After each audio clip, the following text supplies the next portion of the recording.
You are listening to the Norton Library podcast, where we explore classic works of literature and philosophy with the leading scholars of the Norton Library, a new series from W. W. Norton that introduces influential texts to a new generation of readers. I'm your host, Mark Chirino, with Michael Von Cannon producing. Today, we present the second of our two episodes devoted to Virginia Woolf's A Room of One's Own, as we interview its editor, Dora Zhang. In part one, we discussed Woolf and her legendary career, the argument of A Room of One's Own, and the profound impact it has had on readers in the past century. In this second episode, we learn more about Dora Zhang's personal history with A Room of One's Own, her Virginia Woolf playlist, her favorite line in this book, and of course, her Norton Library hot take. Dora Zhang is Associate Professor of English and Comparative Literature at the University of California, Berkeley. She is the author of Strange Likeness, Description and the Modernist Novel, which studies the works of Henry James, Marcel Proust, and Virginia Woolf. We are so happy she can be back with us again today. Dora Zhang, welcome back to the Norton Library podcast. Thank you. It's great to be back. It's great to see you. It was so illuminating to hear your thoughts about Virginia Woolf's A Room of One's Own. And I'm holding your beautiful new edition from the Norton Library. And I'm wondering if you can talk about the color scheme that the designers came up with. Does this have a reason? That's a great question. And I wish we had the designers on. So it's over your pay grade. Is that what you're saying? It's over my pay grade, yeah. But, the original cover of A Room of One's Own was designed by Vanessa Bell, Woolf's sister, this post-impressionist painter who's actually receiving more attention in her own right. I think there was just an exhibit of her work in the UK. And that is a kind of the lettering and also the kind of pictures for the cover for that is blue. So I don't know if the designers of the Norton Library sort of picked up on that for the font of A Room of One's Own, which is a kind of bluish teal. Yes. And the background of that one is a little kind of pinkish. So perhaps there's some echo of that. It nods towards the first edition. So Yeah. we have the turquoise with a teal, orange, and then the dark blue. It's striking cover. Whether or not you had a say in it. Did Vanessa Bell design other Woolf books or just that one? No, she designed the covers of, I don't know if it was all of her books, but the majority of her books. Yeah, and they're all really striking and really beautiful. Fascinating. When did you first come to Virginia Woolf? I think it was in college. It's funny, I don't have a kind of really clear memory of the moment that I read Woolf, but it was surely in college, and I probably read Mrs. Dalloway, I think, and I certainly read Orlando, because I remember writing an essay actually on Orlando, and then I came to her again, and she was someone who I liked, someone whose work I liked, but I don't know if I connected with it extremely strongly. And then it was in grad school, and came back to Woolf in grad school, that I read her and sort of was like blown away. And, she became really the central figure in my dissertation and then my first book, and just a kind of major, a sort of lodestar for me in terms of writers. And so Woolf's fiction and nonfiction, her letters, her criticism, her diary, everything about Virginia Woolf was of value to your work? For me, it was her novels in particular, but, I did end up reading a lot of the nonfiction and her diaries. Yeah, I went through a phase where I just kind of read a lot of her diaries, and they're kind of fascinating, and You really see her also, like there's something also just, like behind the scenes, like the curtain gets pulled back and you see, when you read the works, you just have the finished product and you're like, this kind of perfect crystalline gem. And then you see this incredible anxiety and frustration and fits of despair over how things are going. But also, in her diary, she's really concerned with, like, she's petty and she's keeping track of who she's visiting, like what they're wearing, who she feels slighted by. I mean, she's just a person, Right. at the same time. Do you recall reading A Room of One's Own in college, or did that come later too? I think that came later as well. Yeah, I think I was aware of A Room of One's Own. I don't know from what, sort of just from the ether, but I think I didn't actually read it until sometime in grad school. And then it was not a central text of Woolf's for me until then I taught it again, just a few years ago, maybe like five or so years ago, and came to appreciate it anew, having, then read her other works and having a sense of both her as a writer and also kind of a sense of what was going on at the time and of her place in literary modernism. When your students come to A Room of One's Own for the first time, or assuming our Norton Library podcast listeners are going to take up the challenge and read A Room of One's Own for their first time, are there challenges, difficulties that this text poses that you can speak to? Yeah, I think it's very dense with allusions. It's very elusive. So, it's quite a short text. It's only like 100 pages, but I had something like 200 notes or close to 200 notes. So I didn't actually realize until I started doing the annotations how incredibly dense with allusions it was to, the entire history of literature, but also to history, to contemporary or, recent events, and recent kind of public figures, in the way that we would just evoke well-known public figures now, but who will be unknown in 50 years, right? Let alone 100 years, and let alone in a completely different cultural context. So I think that's the first thing that might be a deterrent.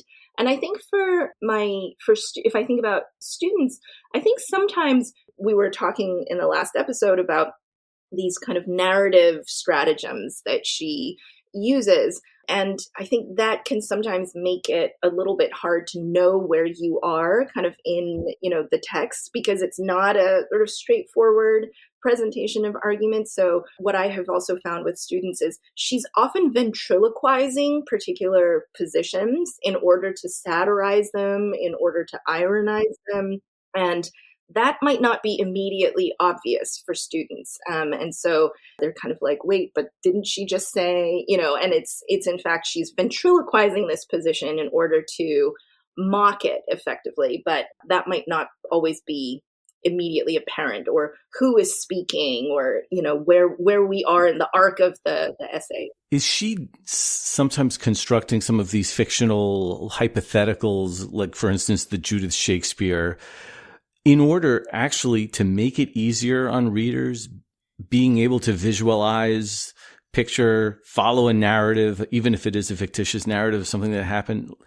So she's trying to get readers to sort of latch on to something in that sense. Yeah, definitely. I mean, I think in the case of Judith Shakespeare, right, that's a great example of a very clear and concrete little story that makes vivid a problem. But, she also, I mean, the premise of the story at the beginning, or the essay, is that, right, that she, the narrator or the speaker of this essay, goes to these women's colleges, and then she goes to the British Museum to look in the history books, etc. And she is someone who seems to be named Mary Beaton, and Mary Beaton then, has an aunt who leaves her 500 a year, but it's sort of like, is that still the same person Sure. as this speaker, or are we now, or is this someone slightly different? So those sorts of elisions or indirections, I think, are what get confusing. The kind of the what's happening in the narrative thread of the essay, like, where is the speaker now? And she's self-conscious about this. Sometimes she says, but this is a fiction, so even though this is supposed to be the next day, somehow the seasons have changed and readers will just have to kind of suspend their disbelief. So it's actually a kind of little like metafictional moment. And there are things like that I think can just make it hard to know where exactly you are in the essay. So with this challenge that Woolf poses and with others, when you teach a room of one's own, how do you negotiate some of these challenges? What are your techniques to convey this book? Yeah, I really invite students to just notice. I think just having that sort of reflective capacity turned on. So when you're reading, you often sort of expect to be absorbed and to be carried along. But if you kind of have this capacity, this sort of reflective aspect of your mind when you're thinking, what's going on here, or who is speaking, and to even turn back and to say, okay, to kind of track it a little bit or to read a little bit more slowly, I think, all of those things can be really helpful. And to just know that this is not just a straightforward presentation of the arguments. But I think, I also want students to just allow themselves to read. Having just said that, I also want them to just kind of experience the text and sort of let it wash over them. Because I think, for instance, for all of its dense elusiveness, if you don't know any of the references, or if you only know like 10% of the references, I think you can still get a lot out of it. You can still basically understand what she's saying and the points that she's making. Even if you don't know exactly who Oscar Browning is, she's representing enough of his kind of misogynist views for you to understand the kind of figure he is, or the kind of figure that he represents. So as with a lot of modernism, actually, it's just kind of like letting it wash over you and not getting too hung up. You have unobtrusively tucked your notes to the back of the edition, so they're there if anybody needs it. Do you have a favorite line in A Room of One's Own? I have a couple of favorite moments. I don't know if they're exact lines, but I do think that the early scene of the two contrasting meals is so great and so hilarious. Woolf describes like these souls in the men's college, these souls, right? This white fish in this like counterpane of cream sauce that's flecked with brown dots like the flank of a deer. And then the partridges with their retinue of sauces, and this like incredible confection of, sugar for dessert, and like wine just being filled and refilled wine glasses. And then in contrast, this women's college where they're having like prunes and custard and this like really stringy meat. And then she says the biscuits and the cheese were passed around, and the water jug had to be passed around too, because biscuits, it's in the nature of biscuits to be dry, and these are biscuits to the core. And so it's a great, example of the humor in this book as well. So I think that's a wonderful scene. And then I think the moment at the end of the book, where she just really switches out of this kind of ironizing, satirizing mode and just speaks with great conviction about how books are a good, and that, after we read great books, we see the world more intensely, and we feel them more intensely. And she says it's kind of like having cataract surgery. I mean, she uses a period term, but it's like having cataracts removed from your eyes. And I find that to be a very kind of moving defense, of literature. That is. I want to offer one of my own, which I realize is unfair, but I'll do it anyway now that I have you on, because I really liked what you said about this in your introduction. And the line is, Chloe liked Olivia. Mm-hmm. Could you explain what Woolf is doing in that sequence and why it's become such a resonant moment? In that moment, this is another one of these kind of like fictitious, invented scenarios. And she's describing kind of this fictional contemporary writer, Mary Carmichael. And she says in her book, Chloe, she's speculating like what would it be like if in literature women's lives were kind of depicted in all of their complexity, right, including the fact that they sometimes like women. And so Chloe liked Olivia as these kind of fictional characters in this invoked scenario for a novelist of the future to depict. And it's a very indirect way of suggesting queerness and the kind of full range of women's relations with each other, including romantic relations, sexual relations. And so at the time that she was writing this or giving the talks that A Room of One's Own is based on, Radcliffe Hall, another writer, had written this lesbian novel, A Well of Loneliness, that was on trial for obscenity and was actually convicted. And Woolf was active in campaigning against the obscenity trial. She didn't actually like the book on aesthetic grounds. She didn't think it was a good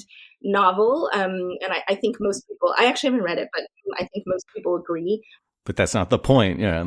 Right. She was very against the censor. And so, there are a lot of indirect references to that in her book. And this is a theme in her work as well. It's there in Orlando. Orlando is this main character, the protagonist, who changes sex and has relations with both men and women.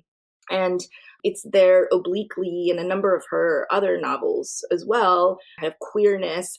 And, I think it's actually this like obliqueness and this elliptical kind of indirect lyrical way of talking about these issues that allows Woolf herself to evade censorship, even though she was concerned. In her diary, she wrote before the publication of A Room of One's Own, she said she feared being attacked for a feminist and a sapphist. Right? So she was alive to the possibility of these kind of charges, but this was her way of kind of including it in the range of what she hoped would be part of the literature, the poetry of the future.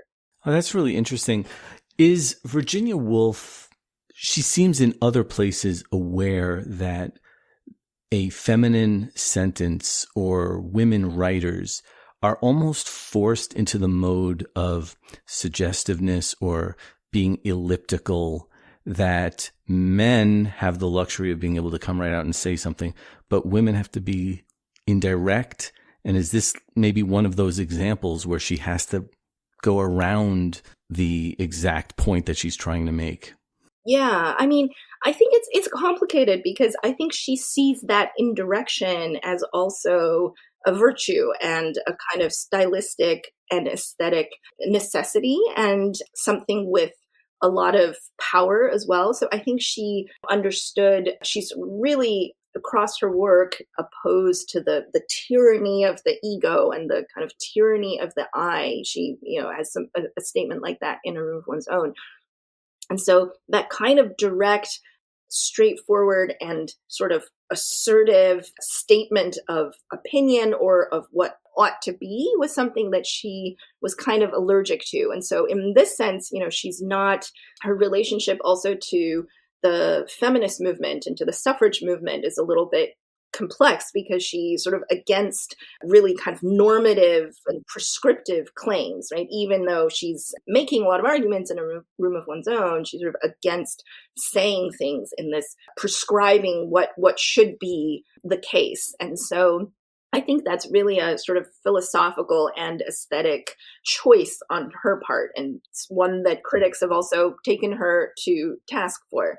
So on the Norton Library podcast, we ask our guests to say something counterintuitive. Is there a point about A Room of One's Own where you are swimming against the mainstream in terms of how people look at this? Do you have a hot take for us today, Dora?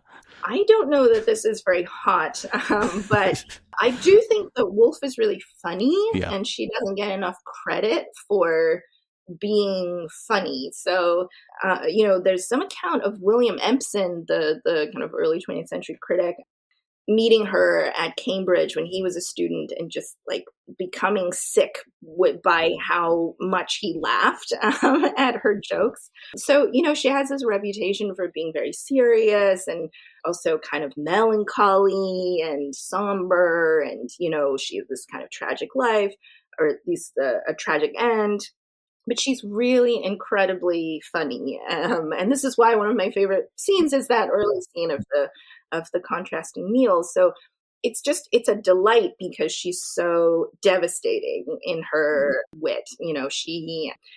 Her takedowns are so hilarious because her aim is so sharp, and so I think that's just something that isn't talked about enough with Woolf's writing in general, but A Room of One's Own in particular. That's a good one. Your introduction also alludes to this. We're also wondering if A Room of One's Own has been adapted, presented in a different way other than this book over the last almost 100 years. You wouldn't normally expect, maybe with a novel you would expect that to be yes, but a work of literary criticism or a polemic, you wouldn't necessarily expect that to be the case, but your introduction argues otherwise. Yeah, I think there have been adaptations that I also didn't mention that I don't know very well. Like, I think there might have been a sort of like stage adaptation, but it certainly engendered a number of kind of responses. So I don't know if they're exactly adaptations, but they're responses. So I mentioned Alice Walker's 1974 essay, I think it's 1974, In Search of Our Mother's Gardens. And then I think probably the most striking one, the most direct response and a kind of adaptation, it might be fair to call it that, is one by the British artist Cabe Wilson from, I think it's 2014, where he took all of the words of A Room of One's Own and remixed them or recycled them and actually did this like physically kind of, laid it. I think he came up with it, first, but then physically, but the actual piece is kind of a physical cutout of each of the words that then gets put into a different order to come up with this different story that is responding to A Room of One's Own. That is incredible. Yeah. It's like a refrigerator magnet response. It is kind of like a refrigerator, yes, like a very like of the 30,000 words or so of A Room of One's Own. And does it reveal something, or is there a different slant on? Yeah, I think so. There really is. It's called Of One Woman or So, and it's anagram, A Room of One's Own, and it's by a fictional person named Olivia Ngoufrey, which is an anagram of Virginia Woolf, and she's this young mixed-race student at Cambridge in, the 2000s, reading A Room of One's Own and coming across these aspects of it that make her, for all that Woolf is very sensitive to the excluded voices from the canon of literature and the archives of history, she also enacts exclusions of her own, and these are particularly around race. And so Olivia Ngoufrey in this, Cabe Wilson's kind of remixing encounters this and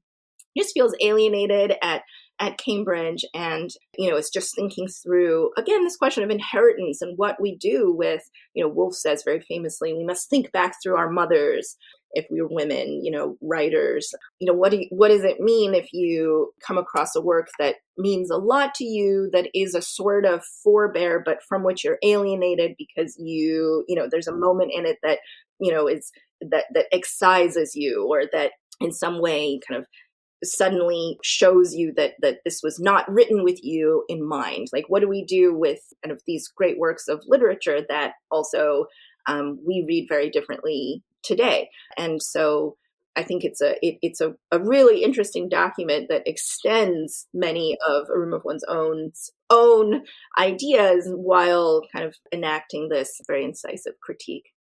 What about music? Is there a Room of One's Own playlist that you might suggest? Yeah, I think Chloe Liked Olivia is the name of an album. I should have looked this up. The name of an album, I have a note about it in the introduction, but I think a lot of Riot Girl, music would absolutely be part of that list. And I think just kind of, women singers, songwriters, like Tori Amos, Fiona Apple, I would really put in that list as well, maybe even Joni Mitchell, so I think there's a lot that could go in that list. And I don't know about, I was like, maybe there are contemporary artists, but I've just aged out of knowing about contemporary music. The title that comes to mind is Candy's Room by Bruce Springsteen, which led me to Jacob's Room. And just the notion, and I think we touched on this a little bit in the first episode, of the importance of that space, that physical room. Can you talk a little bit about how Jacob's Room, like why is the title Jacob's Room? That's a good question.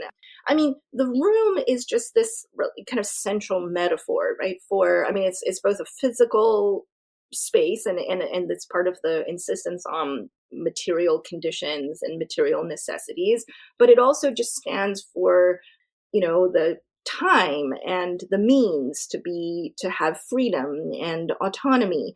And, a room is often been figured as a kind of spatial image of the self, right? So there are also scenes in Mrs. Dalloway where Clarissa Dalloway goes up to her room and she sees this old woman in the house opposite hers, and she says, "Here was one room, there another." And that's really the kind of central conundrum, right? Of like this, the autonomy of people, the separateness of people. How do you create this bridge between rooms, right? How do you communicate across rooms? I mean, in the case of Jacob, he's this kind of central figure in that novel that everybody's kind of interested in, but we never get his perspective, right? He's this kind of central, pivotal figure who's actually absent. And so the room is, both kind of stands for independence, autonomy, freedom, the ability to not be beholden to anyone or to, the need to make money. And so, we might be ideologically compromised because we need to, produce copy for a patron, et cetera. It's all of that. And then it's also really this figure for the self and everything that goes with that. So it's his room, even if he's not in it, and even if he's no longer around, that's defined as his room. Yeah. I mean, and I think it remains a kind of, even when it's empty, as kind of it becomes in Jacob's case because he is killed in the war. You talked in both of these episodes about Orlando quite a bit. Which Woolf novel do you find yourself recommending the most to new readers? I think it's probably Mrs. Dalloway. I mean, Mrs. Dalloway is the novel of hers that I teach the most. If I just teach one Woolf novel, it's going to be Mrs. Dalloway, because I think it really just kind of has it all. And it's so tightly compacted, and it really is so, even though Woolf is kind of known as a stream of consciousness writer where like nothing happens, there's no plot in a way that's true, it really does away with the conventions of the many of the conventions that we expect from a novel, but it's also so carefully designed. It's this very crystalline gem, and all of these there are all of these sort of structural supports, like the ringing of the bells over the course of the day, and the way that characters are intersecting with each other. If you think about kind of all of those really sprawling multi-plot Victorian novels of like George Eliot, like Middlemarch or Dickens, in many ways, Mrs. Dalloway is like that, just a kind of extreme compression and condensation, as it's set on one day and has all of these characters who intersect with one another and just kind of momentarily pass. But we get these little flashes where we get a sense of what their past was and what their lives could be. Dora Zhang, thank you so much for joining us on the Norton Library podcast. Thank you. Thanks for having me. The Norton Library edition of A Room of One's Own by Virginia Woolf, edited by Dora Zhang, is available now in paperback and ebook. Check out the links in the description to this episode for ordering options and more information about the Norton Library, including the full catalog of titles.